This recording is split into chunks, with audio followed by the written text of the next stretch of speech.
రాష్ట్ర ప్రజలు వ్యవసాయం దండుగా అనే రోజు ఉండొద్దు, వ్యవసాయం పండుగ అని భావించాలంటే ఏ విధంగా చేయాలని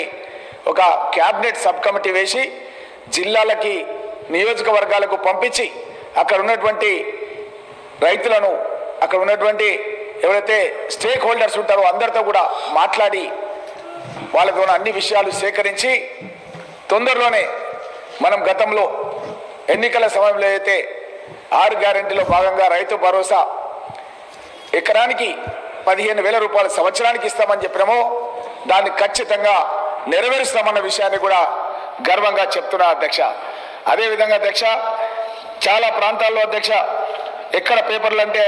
బీఆర్ఎస్ ప్రభుత్వం ఉన్నప్పుడు మైనింగ్ భూముల్లో రైతు బంధు లూటి, రాళ్ళు రప్పలు ఉన్నటువంటి భూములకు 22,000 కోట్ల రూపాయలు